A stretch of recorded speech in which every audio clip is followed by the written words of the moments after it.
Hello guys, welcome to my YouTube channel. तो आज हम यूनिक्स पढ़ेंगे। What is Unix? क्या होता है यूनिक्स? यूनिक्स बेसिकली एक ऑपरेटिंग सिस्टम होता है जो इस पे हम अलग अलग टास्क और अलग अलग चीज़ें परफॉर्म कर सकते हैं।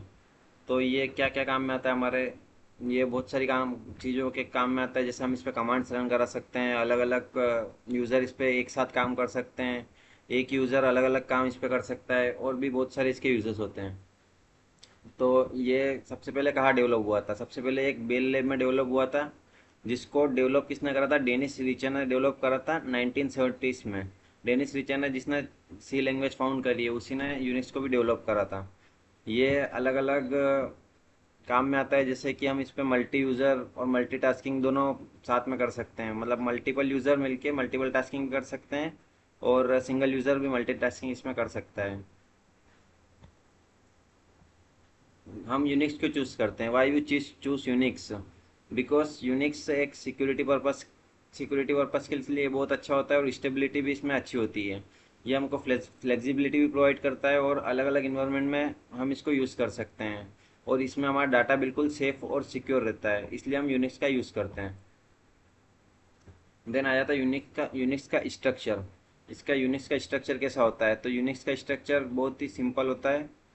जैसे कि सबसे अंदर यूनिक्स में हार्डवेयर रहती है। हार्डवेयर जो है, एक एज अ हार्ट मान सकते हैं हम। यूनिक्स का एक हार्ट है। उसके बाद आता है इसमें कर्नल। कर्नल के बाद में हमारा अलग अलग टाइप के शेल आ जाते हैं। शेल के बाद फिर कमांड्स आ जाती है। कर्नल का मेन ऑपरेटिंग सिस्टम का कोर रहता है और शेल में अलग अलग शेल्स आती है, जो कि इंटरफेस रहता है यूज़र का। उसके बाद हम जो भी कमांड परफॉर्म करते हैं वो उसमें हम इजीली कर सकते हैं। देन कमांड्स का बेसिक।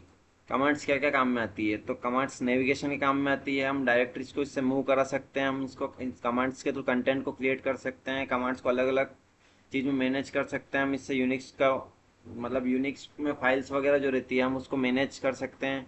अलग अलग जो वर्क परफॉर्म कराते हैं हम एक साथ कमांड से इजीली अलग अलग कमांड परफॉर्म करा के करा सकते हैं। Then navigating the system, PWD, present working directory. ये एक यूनिक्स की कमांड है जो कि हमको करंट डायरेक्टरी को शो कराने के काम में आती है। मतलब जिस भी डायरेक्टरी पे हम है वो उसे शो करा देती है। Then LS. एलएस कमांड क्या होती है? एलएस कमांड बेसिकली फाइल्स को लिस्ट कराने के काम में आती है। जितने भी हमने अभी तक फाइल लिखी है, हम एलएस कमांड चला के उसको लिस्ट करा सकते हैं। मतलब यूज़र उसको देख सकता है। इसके अलग अलग ऑप्शंस भी होते हैं, जैसे कि एलएस कमांड्स का ऑप्शन होता है RS। उससे हम रिकर्सिवली फाइल को कॉपी करा सकते हैं, रिकर्सिवली फाइल को शो करा सकते हैं और भी बहुत कुछ। फिर उसके बाद आती है CD command. CD command basically command को डायरेक्टरी को चेंज कराने के काम में आती है। जिस भी कमांड पर है, जिस भी डायरेक्टरी हमने खोल रखी है उसको चेंज कराना हो तो CD कमांड का हम यूज़ करते हैं। Then displaying file content. इसके बाद आती है हमारे पास केट कमांड। केट कमांड जो है वो जितना भी फाइल का सारा कंटेंट है उसको डिस्प्ले कराने के काम में आती है। केट कमांड से हम केट कमांड यूज़ करके cat then angular bracket, small वाला एंगुलर ब्रैकेट लगा के उसके बाद हम जो भी टाइप करते हैं वो उसमें डल इंटर हो जाता है। मतलब जो भी हम लिखना चाहते हैं वो उसमें हम ऐड कर सकते हैं। नई चीज़ कुछ भी लिखना हो हमें या कुछ हटाना हो उसमें, तो केट कमांड से हम कर सकते हैं।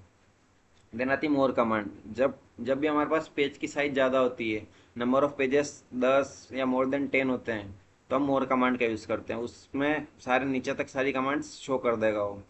देन उसके बाद लेस कमांड। अगर हमारे पास कमांड्स कम हैं तो हम स्क्रॉल करके स्टेप बाय स्टेप्स कुछ एक कमांड्स देख सकते हैं। देन नेक्स्ट मूव करते हैं हम मैनिपुलेटिंग फाइल्स। नेक्स्ट कमांड हमारी आती है टच कमांड। टच कमांड में हम फाइल को क्रिएट कर सकते हैं। Touch command basically touch keyword लिख के हम फाइल, जो भी फाइल क्रिएट हमको करनी है उसका नाम टच कमांड पे बैक स्पेस देके फाइल का नाम लिख देंगे तो नई फाइल क्रिएट हो जाएगी। देन आती CP कमांड। CP कमांड कुछ नहीं होती है, सिर्फ कॉपी कराने के काम में आती फाइल्स को। कोई किसी फाइल को हम किसी फाइल में कॉपी कराना है तो CP कमांड डाल के उसके बाद जो फाइल, जिस भी फाइल को हम जिस फाइल में कॉपी कराना है, पहले जिस फाइल को कॉपी कराना है वो फाइल, जिस भी फाइल में कॉपी कराना है उसके आगे उसका नाम लिख दो। देन आ जाती है move command. Move command rename कराने में काम में आती है। हम इससे मूव भी करा सकते हैं किसी कमांड को और रीनेम भी कर सकते हैं किसी कमांड को। देन आती है RM command. RM command remove कराने के काम में आती है और हम इससे डिलीट, फाइल को डिलीट भी कर सकते हैं।